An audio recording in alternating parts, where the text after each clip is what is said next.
Hello, good morning. Ngayon ay 8 a.m. March 26. March 26, 8 a.m. So, tapos ako magdilig. So, medyo basa. So, ito yung mga tanglad natin. Yan. So, yung iba, hindi ko pa naililipat kasi wala na akong container. Pero ito yung current setup natin ng tanglad. At ito yung pupuntahan natin mamaya. So, papasok na tayo dyan. Pero tingnan muna natin itong tinanim natin nung last time. So ito yung for harvest natin sa darating na April 18. So Good Friday yata yun kung hindi ako nagkakamali. So ayan sila. So far so good naman. Ayan. So maliban sa 3 box na yan, meron pa tayong 7 box doon sa kabila. So ito medyo nakaangat yung box niya pero mukhang lumalapat naman yung tubig kasi lumaki siya ng lumaki. So meron tayo dito red crystal lettuce, scamander. Tapos meron tayong Lolio Bionda which is ano ba to? Estrosa. Tapos Olmeti. Meron dun sa dulo na red tsaka isa pang Estrosa. So, pupunta na tayo dito sa for harvest natin next week. So, next week, starting ng April 4, pero malamang mag-harvest tayo ng April 2 para lang mas mabilis natin siyang ma-dispose. So, ito yung mga for harvest natin. So, ito na yung pangalawang araw na pumunta ako dito. Ay, pangalawang beses na pumunta ako dito. Simula nung tinanim ko sila. At kasi unang bisita ko dito ay nung nagkaroon tayo ng trips doon sa kabila. So, meron tayong trips doon. So, pinisita ko lang to kung merong ganun ding senaryo. So, masasabi ko na dala talaga ng ibon yung trips na natagpuan ko doon sa kabila. So, ito, yan. So, mapansin nyo may naisingit akong olmete dyan. Hindi ko lang alam kung ba't ko naisingit. Meron pa namang mga estrosa dito. Para sana sama-sama yung estrosa.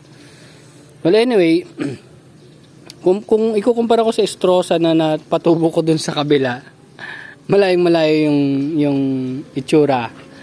Kasi nga dun sa kabila, kulang na kulang yung araw dun. Tapos na taon kasi yun na lumalaki yung mga pipino natin at natatakpan sila ng araw. Alam niyo naman yun kung maka-check niyo yung mga previous videos natin, meron yun.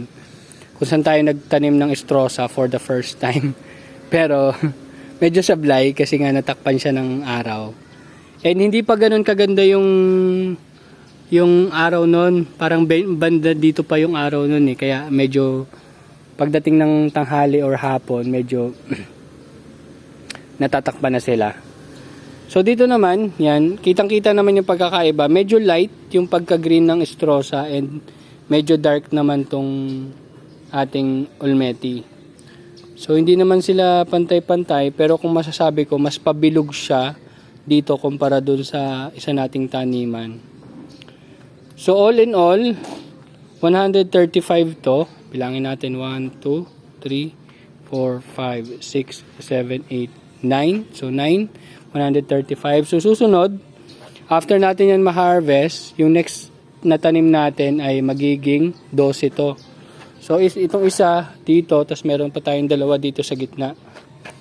So medyo magiging masikip, parang ganyan na yung mangyayari.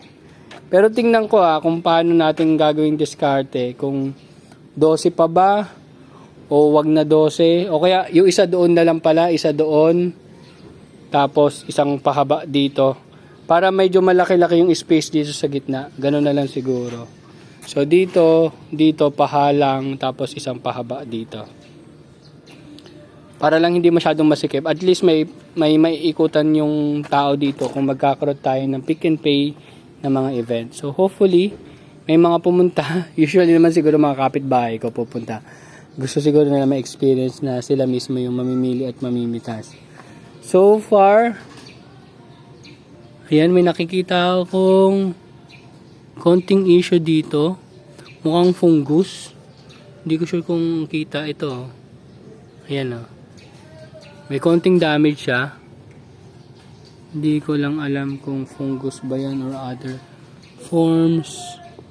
Kasi parang leaf miner na, hindi, mukhang fungus to.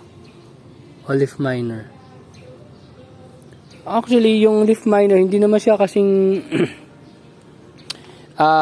problema ng thrips. Yung thrips talaga ang pinakaayaw ko. So, yan.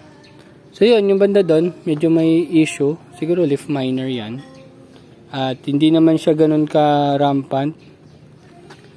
Ayan, meron pa rin palang problem dito. So, mostly siguro fungus to. Ayan, no. May mga kagat-kagat eh. So, since pangalawang punta ko pa lang dito, ngayon ko pa lang nakita yung mga issues na yan.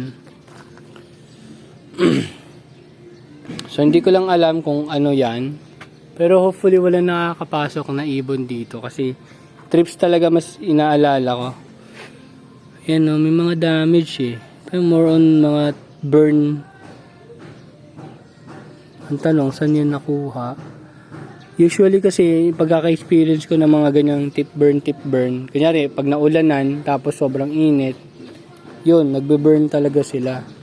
Kaya yung mga foliar, ina-advise talaga siya ng umaga or hapon, mas maganda siguro, para makapag-evaporate na yung foliar nyo bago pa sikatan ng araw, kasi yun yung nagkukos ng problem.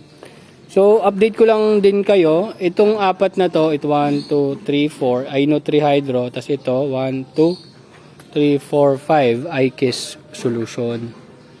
So, based naman sa nakikita ko, halos pares lang naman sila. Although dito sa Nutri-Hydro, dito ako nakikita ng mga may damage ngayon. Ay, meron din pala ito. Kiss, may konting. So, may mga parts na may damage din talaga. And also, yun dito, mostly lang tanim natin dito is ito yung outdoor. Alam ko dalawa lang dito yung indoor eh. Halos lahat yan ay outdoor. So kung makikita nyo naman, kahit outdoor ko siya itinanim, yung seedlings niya, parang 3 days lang sa indoor yan eh. Tapos after nun, inilabas ko na for trial purposes. 16 kasi yun. Then ito, alam ko ito, maliliit lang din to. Kumbaga itong first 3 na to is outdoor din to pinalaki. Tapos yung iba is indoor na. Makita nyo naman, no? Halos parehas lang sila, pero parang medyo maliit lang siya ng kaunti. Pero kaunti lang, negligible naman. So, ang matitipid nyo kasi kung mag-outdoor kayo, ay unang-una is kuryente. Yun nga lang, ang nainis kong issue dyan, pag nagkaroon ng peste, madali kasing masira yung mga seedlings. So, mostly prefer ko pa rin na nasa indoor sila. Kaya yung next update naman natin after natin mag-seeding is yung indoor natin, papakita ko sa inyo kasi medyo in-upgrade ko na siya. So yung dating setup ko medyo inayos ko na ng kaunti.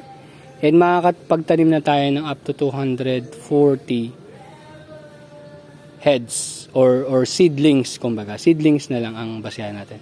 240 seedlings ang pwede nating maitanim doon. Pero ngayon kasi ito, ang capacity nito 180. So yung next natin is 180. Kung 240 yon, kaya doon natin ipapasok yung mga pechay, mustasa, amaranth, yan, yung Chinese spinach, yan, dyan natin ilalagay. Pero baka mag-trial muna ako doon sa kabila nating taniman. So, yun lang naman update ko ngayon. Overall, may nakita pa rin tayo mga konting issue, which is yun nga, yung mga parang fungus or mga konting burn, pero mga nasa 5 or 6. So, sabihin mo na 10%. 10% ng produce natin ngayon, which is 135. 10% yan is 13.5. So, sabihin natin 14 pieces dito is yung may problem, and the rest is may ibebenta natin. Kung 14 pieces yun, so sabihin mo isang box, ang for consumption na lang natin, which is wala namang problema. Masarap naman yung lettuce na tanim natin. And hopefully, ma-enjoy din to ng mga customers ko. At ngayong umaga, after ko palang jogging, ay kumuha tayo ng additional customer or possible customers na bibili sa atin. Para yun lang, dadagdag natin sa serbisyo natin. So, ngayon, ang primary customers ko is yung mga kasabay ko mag-walking, mag-jogging dun sa complex.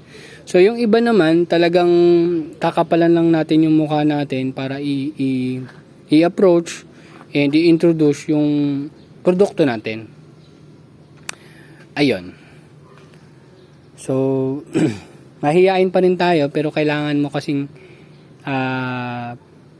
gawin yung mga ganong part para lang din naman din sa produkto mo. Yan. Okay, so yun lang naman, and hopefully may nakita kayong kakaiba or kung bago dito sa ating ginagawa. And next time naman is yun dun natin, so inaayos-ayos ko pa rin. And that's it. Thank you very much, and see you next updates mga tropa. Bye bye.